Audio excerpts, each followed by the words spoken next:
All right, hey VC, how you doing? My name is Jamie, and again, thanks for stopping by. Well, we got some used vinyl for this one, some recent pickups. Let's get right to it. First off, Blood, Sweat, and Tears from the early 70s. Blood, Sweat, and Tears 3, featuring David Clayton-Thomas, who grew up in the Toronto area. David Clayton-Thomas was born in England, but grew up in the Toronto area. And yeah, so their third album, very enjoyable album. This one has the hit Heidi Ho, which was a Carole King song, Lucretia McKeevill, which was penned by David Clayton-Thomas, also Fire and Rain, James Taylor song. And again on this, they're doing a lot of covers, and they do something called Symphony for the Devil / Sympathy for the Devil. And yeah, I do like the cover. And it's gatefold, but the gatefold like this, kind of cool. And yeah, just great, you know, early 70s, Chicago sound, Lighthouse sound. But yeah, really enjoyable album, I thought, overall. Didn't get great reviews at the time, and this is on the Columbia 2i. But no, it didn't necessarily get great reviews at the time, but I think it's just a very enjoyable listen. And speaking of David Clayton-Thomas, came across this one. I do like kind of picking up sometimes obscure or fairly obscure Canadian stuff, and David Clayton-Thomas. This album came out in 1972, and capitalizing on his Blood, Sweat, and Tears years, because the write-up talks about, you know, he's with Blood, Sweat, and Tears, you know, he's the latest, greatest thing, David Clayton-Thomas finding his way in Canada. So this is a lot of recordings from roughly the mid-60s, when it was David Clayton-Thomas and the Shays, some really hard R&B stuff. And I was reading on the back with this, so Decca got a hold of some of the recordings and then released this. So you could definitely argue that this is kind of a exploitation album, and I don't think David Clayton-Thomas was very happy when this album came out.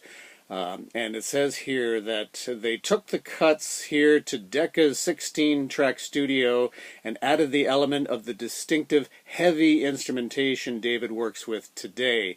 The results, all will agree, confirm that intention. So what they mean by that, I found out, is that essentially they added horns to all the songs to make it kind of sound a little bit more like Blood, Sweat, and Tears stuff, and kind of capitalize on that.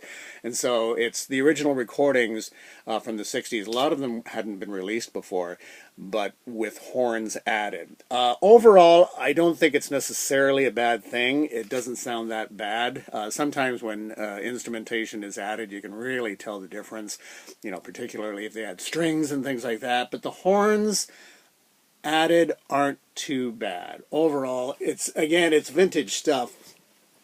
When you take a look at, and this is, you know, I Got a Woman, and he's doing Tobacco Road, Good Lovin', Poison Ivy, Howlin' for My Darlin', so he's doing Howlin' Wolf tunes, Call It Stormy Monday. It's great vintage David Clayton-Thomas from the mid-60s, but with horns. And overall, though, the recording is quite good. And this is on Decca Records, and it's got the classic old Decca label on it. So I think this came out, it doesn't have a year, but I think it came out in roughly about 1972, 1973. So I was very pleased to see that, and yeah, found it at a very good price. I was very, very happy about that. Okay, we've got the band Smith from the States, and this is their album Minus Plus.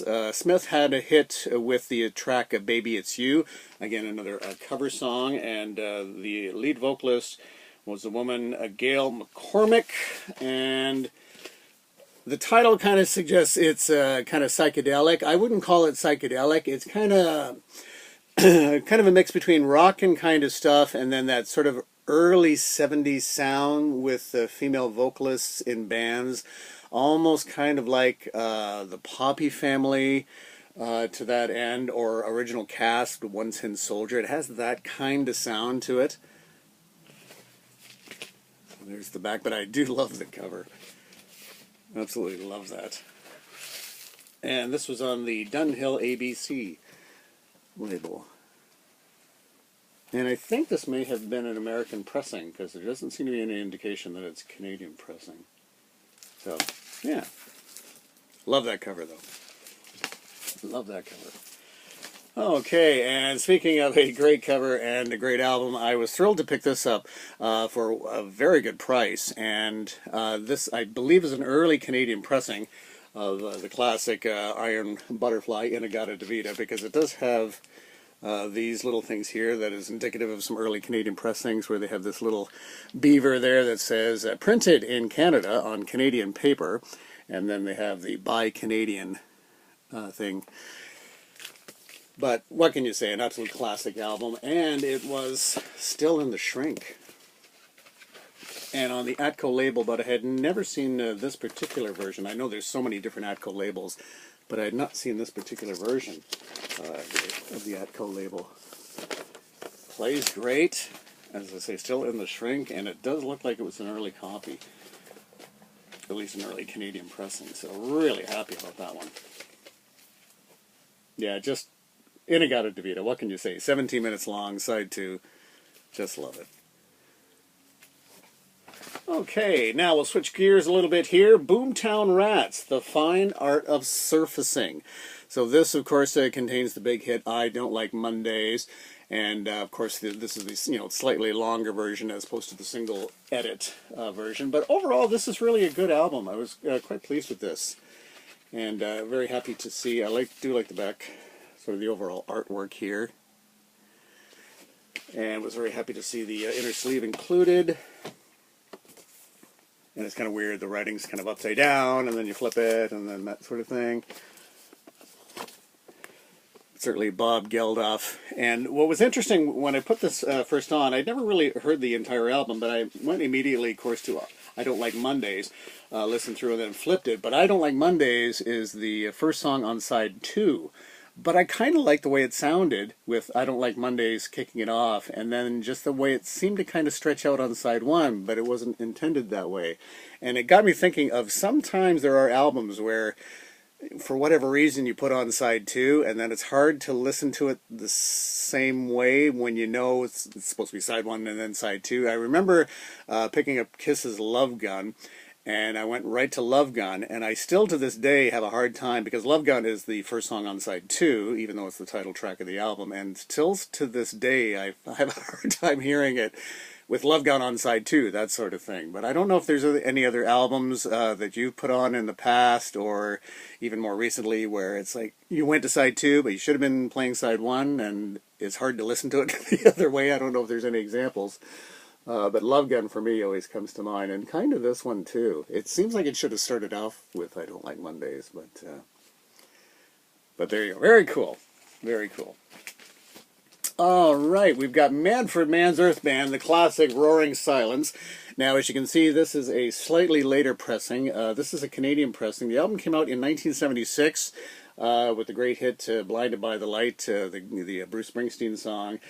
This is a pressing that came out, I believe, in 1977, a Canadian pressing, where they added another song. And as you can see by this right up at the top, it says, this album was previously released as BS 2965 without the selection of Spirit in the Night, which is another Bruce Springsteen song. Spirit in the Night had appeared on Manfred Mann's Earth Band previous album, but for whatever reason, I think maybe capitalizing on the Bruce Springsteen hit, they decided to include it on this album, so you get an extra track with this one. But as you notice, the coloring is different from the original, and I don't know if the original was gatefold or not, but this one has an extra track on it. But certainly on the classic Warner Brothers label. But yeah, Blinded by the Light, just like the way they really stretched that song out. I've always liked that cover. I thought it was an interesting cover. All right, and we've got time for the best of Procol Harum. And picked this up for really cheap. And, you know, it's got Whiter Shade of Pale, Salty Dog, and, of course, Conquistador, Shine On Brightly. I didn't know that this album was ever a gatefold. I don't ever recall seeing it as a gatefold, so I was pleasantly surprised about that. But yeah, a little warm, but plays great, and the album comes out in the middle of the gatefold like this. It's kind of neat. Unusual for like a greatest hits to be designed like that, but then on the A&M label. So Procol Harum. And we'll squeeze in one more we've got 10 years after, a band I've just really been getting into. I've always enjoyed the band, but just really getting into great blues rock with Alvin Lee, and another one of their classic albums, and a great gatefold on this one too. So there's that, and then the great gatefold on this one. And this was a Chrysalis in the UK, and I think this is an American pressing, because this is actually on Columbia, I guess, when Columbia had distributed Chrysalis, so I was a little surprised about that. But I think this is an American pressing. It doesn't seem to indicate a Canadian one. But yeah, another great band. 10 years after. Love it. Okay, well, that's going to wrap it up. Thanks so much for dropping by, and we'll chat again real soon. Take care. Bye-bye.